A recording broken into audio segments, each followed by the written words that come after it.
सभी कुंवारे भरे पड़े हैं दिल्ली के दरबार में, चांद वाला मुखड़ा लेके बाजार में। आप ढंग से देखना, सेल्फी खींचते टाइम लड़कियों का और बीड़ी पीते टाइम गांव के बूढ़े लड़कों का मार साले को ना तो खुद घुमाता है ना दूसरे को घुमाता है। उस लड़की का नवजोत सिंह सिद्धू से कोई संबंध नहीं। और अब कहां से शुरू हों ये कंफ्यूजन है मेरे को। दो नौजवान और आ गए हैं, आप दोनों का भी बहुत बहुत स्वागत है। देखो, मैं ऐसी कोई बात करता नहीं जिंदगी में जिससे दिमाग पे लोड पड़े, क्योंकि देश में ऐसे ही बहुत सारी टेंशन है। ये नहीं हो रहा, वो नहीं हो रहा, कोरोना फैल गया, वो फैल गया। अब इतनी माथा फोड़ी कौन करे? और तू भी अब बार बार इशारे मत कर। क्या दिक्कत क्या हो रही? पंखा चलो, मोबाइल बंद करो। मोबाइल बंद कर दे भाई, ये चालू रख। अब क्या है, तू मोबाइल से मेरी फोटो खींच रहा है, कल फिर तू तेरी गर्लफ्रेंड को दिखाएगा, परसों फिर वो मेरे को फ्रेंड रिक्वेस्ट भेजेगी। तो नुकसान तो तुम्हारा ही होगा, मेरा तो कुछ बिगड़ना नहीं। तो आप जानते हो मैं तो ऐसी कोई बात करता नहीं जिससे दिमाग पे लोड पड़े, और कहां से शुरू हों ये मेरे को मालूम नहीं है, इसलिए मैं शुरू होने की कोशिश करता हूं। आप सब थोड़ा मस्ती के मूड में आ जाओ। और मैं नई कुछ सुनाता हूं आपको। सबको तो तुम कह रहे हो मोबाइल बंद करो, खुद ही चला रहे हो जो। राहुल गांधी ब्याह करो, तुम कोई बाला देख लो। मैं चाहता हूं सबका होए, हम ही क्यों फंसे रहे। और आदमी तो क्या है, सबसे ज्यादा अपनी लुगाई से ही दुखी रहता है। पत्नी को इंग्लिश में कहते हैं वाइफ। वाइफ की स्पेलिंग होती है WIFE, और इसकी फुल फॉर्म होती है without information fighting every time. तैयार है। ओ राहुल गांधी ब्याह करो, तुम कोई बाला देख लो। दिल्ली से अमेरिका तक तुम अपना साला देख लो। राहुल गांधी, तू भी कर। तो ऐसे प्रोग्राम करवाता रहेगा तो मिलेगी नहीं कोई। राहुल गांधी ब्याह करो, तुम कोई बाला देख लो। दिल्ली से अमेरिका तक तुम अपना साला देख लो। ऐसे में तो दिल्ली का युवराज कहां से लाओगे? कब तक बैंकॉक में जाकर चिंतन करते जाओगे? उससे क्या लड़ना की जिसने अपनी सीमा तोड़ दी। मोदी जी को माफ करो, उनने तो खुद की छोड़ दी।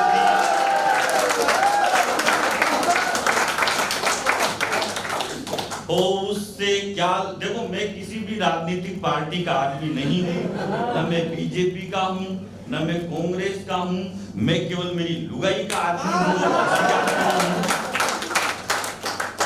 राहुल गांधी की उससे क्या। और अगली दो पंक्तियां लगे आपको कि मैंने ठीक सी लिखी है। तो ये जितने भी सदन में नौजवान बैठे हैं, मैं एक व्यक्ति के दोनों हाथ ऊपर उठते हुए देखना चाहता हूं। और दोनों हाथ ऊपर उठा के नहीं बजाओ, तो नीचे करके ही बजा देना, कोई इसमें तकलीफ वाली बात नहीं। उससे क्या लड़ना की जिसने अपनी सीमा तोड़ दी। मोदी जी को माफ करो, उनने तो खुद की छोड़ दी। सभी कुंवारे भरे पड़े हैं दिल्ली के दरबार में। सभी कुंवारे भरे पड़े हैं दिल्ली के दरबार में, चांद वाला मुखड़ा लेके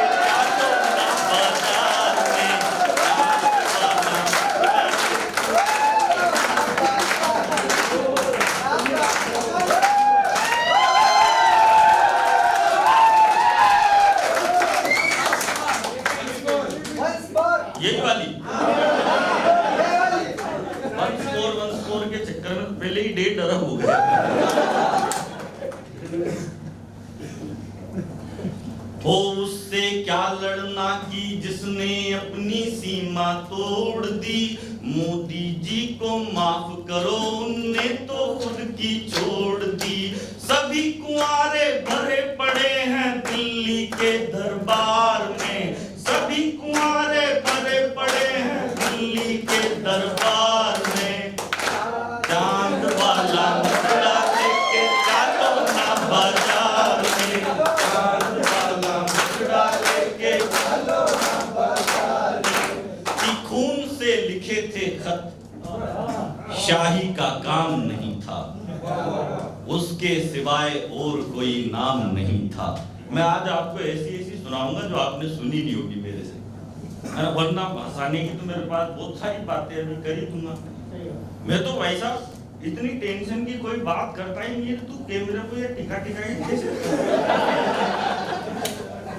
ये जमाना गया, अब तो नया जमाना आ गया फोटो खींचने का। आदमी तो कम करता है उसका यूज, लड़कियां ज्यादा करती हैं। अब लड़कियों को फोटो खींचना होता है, क्या करती है, मोबाइल निकालेगी।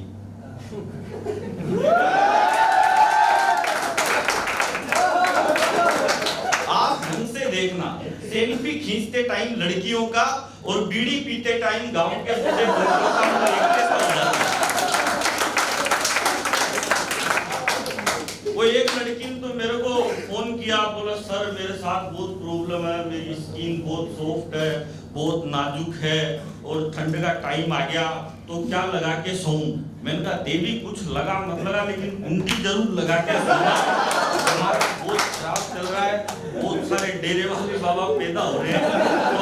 तो टेंशन की बात करें भाई साहब, इतना टेंशन।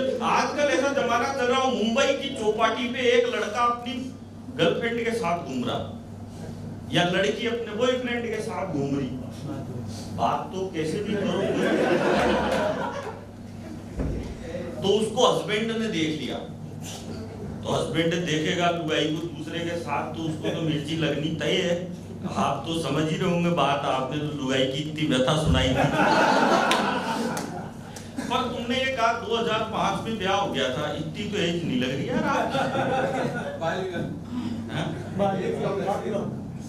कमी लगती है मेरी। तो सही में 2005 में हो गई थी क्या? 2005 के बाद दूसरी भी हो गई।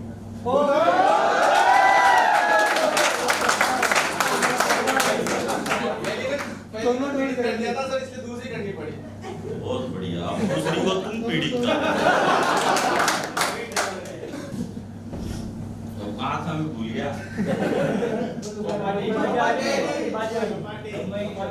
मुंबई की चौपाटी पे एक लड़की अपने बॉयफ्रेंड के साथ घूम रही, तो उसको हस्बैंड ने देख लिया। हस्बैंड ने देखते ही कूटना स्टार्ट कर दिया बॉयफ्रेंड को।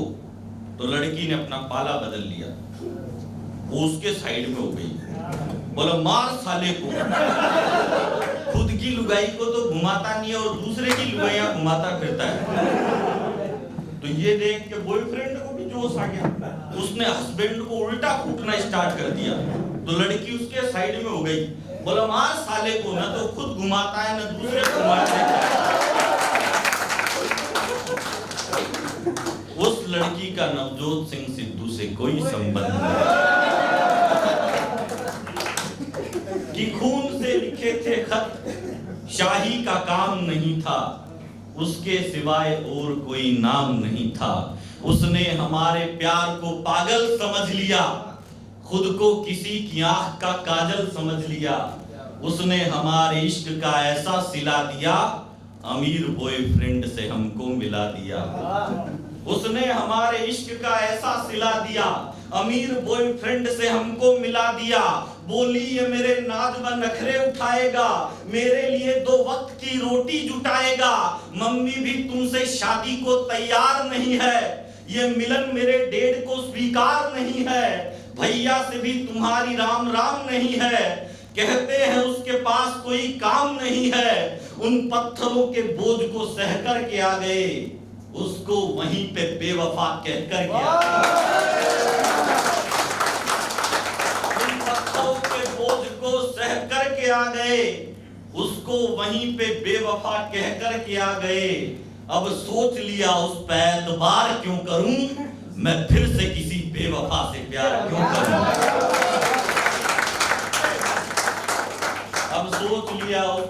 बार क्यों करूं, मैं फिर से किसी बेवफा से प्यार क्यों करूं, जिसके लिए टिफिन में हम रखते थे चॉकलेट, जिसके लिए टिफिन में हम रखते थे चॉकलेट, होते थे इंतजार में ट्यूशन से रोज लेट, उसके लिए तो खुद के पिताजी से लड़ गए, आया था जो भी बीच में उसी से भिड़ गए, छेड़ा मवाली ने तो बचाने भी गए थे, इतना लड़े कि प्यार में थाने भी गए थे, उसके लिए तो खुद के पिताजी से भिड़ गए, आया था जो भी बीच में उसी से लड़ गए, छेड़ा मवाली ने तो बचाने भी गए थे, इतना लड़े कि प्यार में थाने भी गए थे, लेकिन ये सिला मिला तो हैरान हो गए, चंबल में कूदने को परेशान हो गए, जुल्फों में ऐसे उलझे कि कायर से हो गए, खुद को संभाल आज हम शायर से हो गए।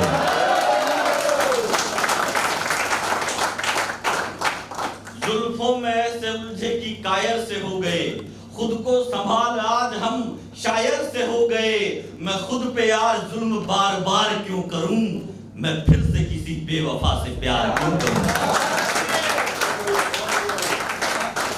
फिर क्या किया मैंने, या एक नौजवान लड़के को अगर प्यार में धोखा मिल जाए तो उसको क्या करना चाहिए। अगर मेरी बात सही लगे आपको तो मैं कविता की अंतिम पंक्तियां आपको सुनाता हूं। उससे पहले मैं एक छोटी सी भूमिका आपको बताता हूं। एक लड़की थी दीवानी सी, अक्सर गलियों में गुजरा करती थी। एक लड़की थी दीवानी सी, अक्सर गलियों से गुजरा करती थी। वो लड़की एक लड़के से बहुत प्यार करती थी। वो लड़की एक लड़की थी दीवानी सी, अक्सर गलियों से गुजरा करती थी। वो लड़की अपने चेहरे पे नकाब रखती थी। एक दिन लड़के ने लड़की से कहा, जाने मन अपने चेहरे पे से ये नकाब तो हटाओ, अपना ये चांद सा चेहरा तो मुझे दिखलाओ। लड़की बोली कि जिस दिन अपनी पहली पिया मिलन की रात हो जाए, जिस दिन तेरा मेरा मिलना हो और बादलों से बरसात हो जाए, मैं उस दिन अपने चेहरे पे से नकाब हटा दूंगी और ये चेहरा आपको दिखा दूंगी। धीरे धीरे दिक्कतें बढ़ने लगी, लड़की लड़के से रोज मिलने लगी। एक समय ऐसा आया, 7 दिन तक वो लड़की लड़के से नहीं मिली। लड़की लड़के के घर पर गई, पड़ोसियों ने बताया कि उस दीवानी की तो मौत हो चुकी। लड़की लड़के की कब्र पर जाकर रोने लगी। ये वही पिया मिलन की रात लग रही थी, क्योंकि उस दिन बादलों से बरसात की झड़ी लग रही थी। तभी कब्र में से एक आवाज आई, ये दोस्त, ये तो समय समय की बात है। कल तेरे चेहरे पे नकाब था, आज मेरे चेहरे पे नकाब।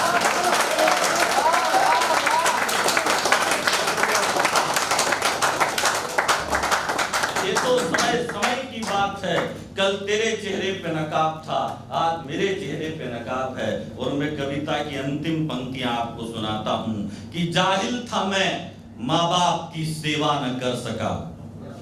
जाहिल था मैं, माँ बाप की सेवा न कर सका। मैं उनके दिए प्यार की इज्जत न कर सका। मैं भाई की पढ़ाई में भी कुछ न कर सका। मैं बहन की विदाई में भी कुछ न कर सका। माँ भारती के कर्ज की किस्तें चुकाऊंगा। भारत से करो इश्क यही गीत गाऊंगा। और 2 पंक्तियों पर सबकी तालियां चाहिए मुझे कि जाहिल था मैं, माँ बाप की सेवा न कर सका। मैं उनके दिए प्यार की इज्जत न कर सका। मैं भाई की पढ़ाई में भी कुछ न कर सका। मैं बहन की विदाई में भी कुछ न कर सका। माँ भारती के कर्ज की किस्तें चुकाऊंगा। भारत से करो इश्क यही गीत गाऊंगा। अब सोच लिया ना कभी सनम पे मरूंगा। देनी है मुझे जान तो वतन पे मरूंगा।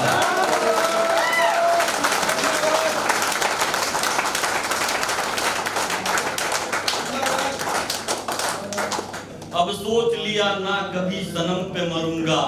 देनी है मुझे जान तो वतन पे मरूंगा। मैं दुश्मनों की गोलियों पे मुस्कुराऊंगा। लपेट तिरंगा बदन पे लौट आऊंगा।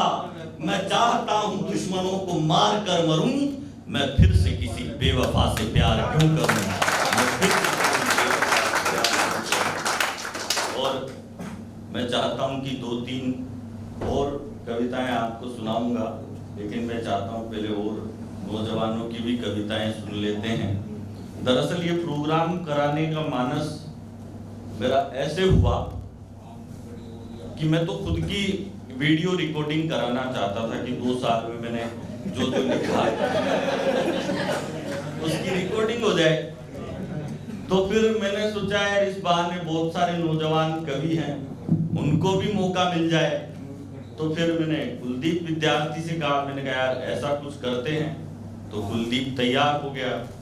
फिर तन्मय कपूर से कहा, इसका स्टूडियो आ गया था मैं एक दिन देखने, मैंने कहा यहाँ पे अपना काम हो जाएगा, यहीं पे मजमा जमा है। तो फिर बहुत सारे लोगों का सहयोग मिलता गया। फिर जैसे हमारे भाई साहब ने कड़क चाय की व्यवस्था करा दी, हालांकि आई नहीं अभी तक, और एक भाई साहब ने और व्यवस्था करवा दी।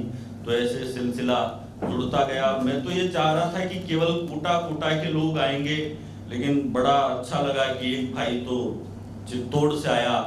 वो जब खड़ा था तो मुझे मेरा बचपन याद आ रहा था, क्योंकि मैं देख रहा था तुम्हारे जूतों की तरफ, सब तुम्हारे चेहरे की ओर देख रहे थे और मैं तुम्हारे जूतों की ओर देख रहा था।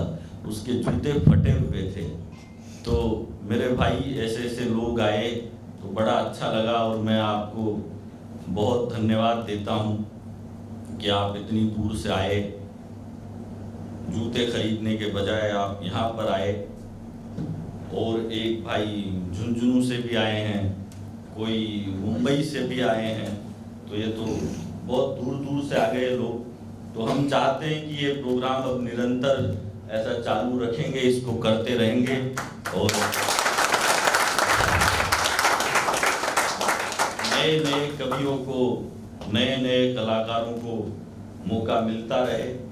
और बस मेरा तो यही कहना है कि आप दिल से लिखो, जो भी है ना, जब भी लिखना हो कुछ भी, या तो दिल से लिखो या फिर दिमाग से लिखो। आओ सोमानी जी और गर्ग साहब भी आ गए, ये भी हमारे मित्र है। 2-2 मालाएं इनको भी चढ़ा दो।